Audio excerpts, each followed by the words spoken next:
Hi and welcome back.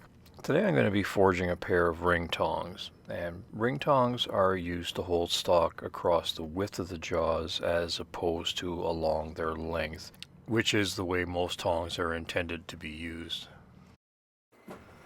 The material I'm using today is a short length of 1/4 by 3/4 flat bar. Flat bar is usually not the best choice for forging tongs, especially if you plan on forging out the reins, because 3/4 of the bar is nowhere near, the final dimension that you want. So they usually require a lot of forging, but these pieces are small enough that they hammer out pretty easily. The first offset I'm making for the jaws is going to be around the 1.25 inch mark. I'm not going to need to forge this out very much because ring tongs normally have long, narrow jaws that are fairly heavy. If you make ring tongs that have extremely wide jaws, that's going to really limit the size of the ring you're going to be able to hold. So they are usually made quite narrow so they can fit around a pretty tight radius.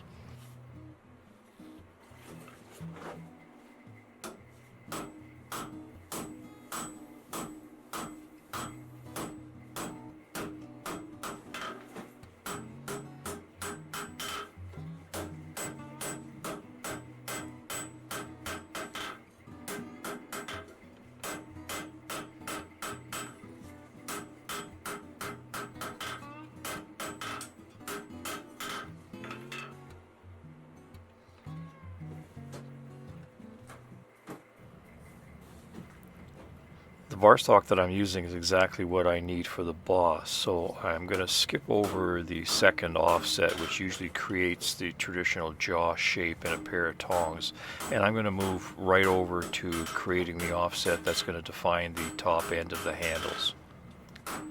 The working end of these tongs is right at the tips of the jaws, so I have lots of room to just curve the jaw into that overlap that I need to get both jaws to line up. So here I've created a boss that's roughly 1 inch long. I'm going to be splitting and drifting the eye of these tongs the same way I always do. So by having a boss that's a little bit longer, when I do the drifting, it's going to shorten up and the proportions are going to be right. And of course, this isn't guesswork. I took the time years ago to match punches to the drifts that I was going to be using for each of the stock sizes that I needed.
Here I'm a little further along and I'm just getting ready to create the offset that's going to define the location for the reins on the other half of the pair of tongs.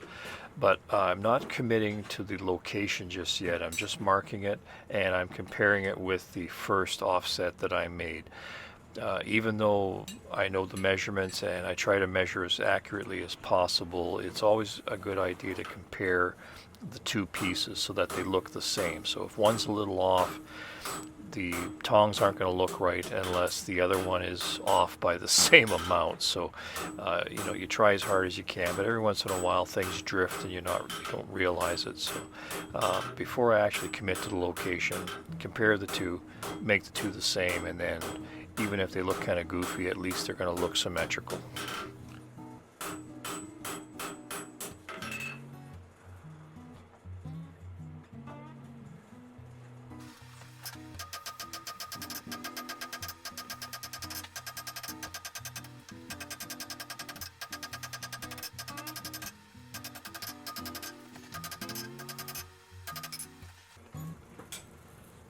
Now I'm getting ready to punch the holes for the rivets.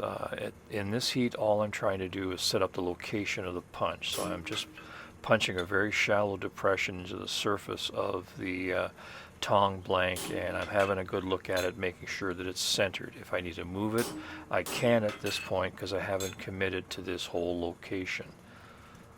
Once I feel it's as centered as I can make it, I throw it back in the fire, give it a good heat, and I come back and actually punch the hole.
Now that I have the two halves riveted together, I need to forge that curved section that's going to be holding onto the bar stock.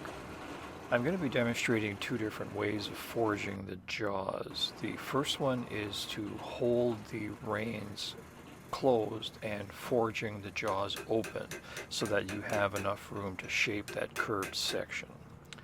I would recommend this method if you're fairly new to forging and you're only planning on making a basic form of ring tong where one jaw is curved and the other jaw is left flat. Shaping this curved section is done exactly the same way you would form a standard ring. You make the main bend at the base of the curve and you forge your way around to the tip. Here I'm supporting the work with a fuller held in my anvil. Next time I'll use the narrow section of a horn on my bickern. If you don't have either of those, you can set up a flat bar in a vise, or you can clamp a heavy piece of angle iron to a bench. As long as it has a narrow profile that supports the work very close to where you're hammering, you'll be able to shape this detail without too much problem. So with one jaw forged, as I mentioned earlier, you will have a very serviceable pair of ring tongs that can be used to hold most of the applications that you're going to need a pair of ring tongs for.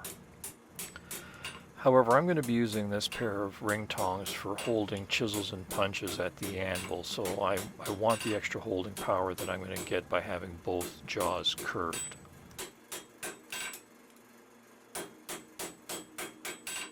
The second method of forging the jaws is the most intuitive, and that is to simply open the reins to get the jaws in a position where you can work on them.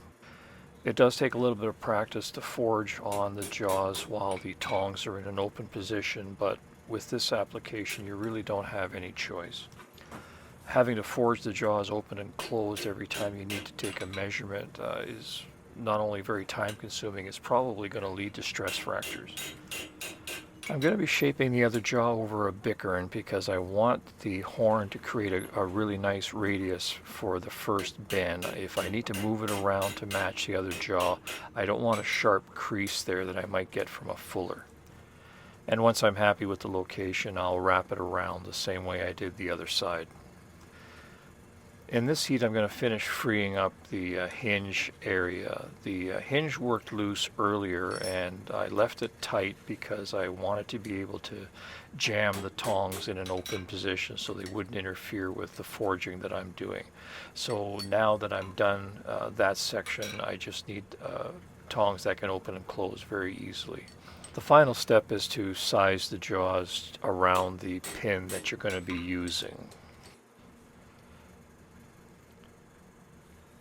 This can be a little fussy and honestly frustrating at times because, you know, the whole end of it is hot, and as you're hammering one area, something else wants to move. So it's really just a matter of being patient. Don't hammer too heavy, just work your way around, you know, every area of the jaw, and eventually you'll get the shape where you want it. The critical area when you're making a pair of tongs to hold a chisel is to make sure that the end of the jaws wrap all the way around the chisel. So that'll prevent the chisel from springing out in that direction. And obviously the chisel can't move towards the hinge area because it's narrower. So if you have those two areas covered, then you're going to have a good heavy pair of tongs that'll do the job. Now you may be wondering why you even need a pair of tongs to hold a punch or a chisel. Well, there's two basic applications. Sometimes you're working alone and you're working on a fairly awkward piece of steel, and say the punch or the hole that you're trying to punch is like 2.5 feet away from you. So you need a pair of tongs just to be able to get the punch over to where you need to be working. And the other application is just the opposite. You want your hands away from where you're working. So if you're working on a bigger piece of steel and it's generating a tremendous amount of heat, you don't want your hands sitting directly above that. So a pair of tongs will move your hand a safe distance away and really increase the enjoyment of the process.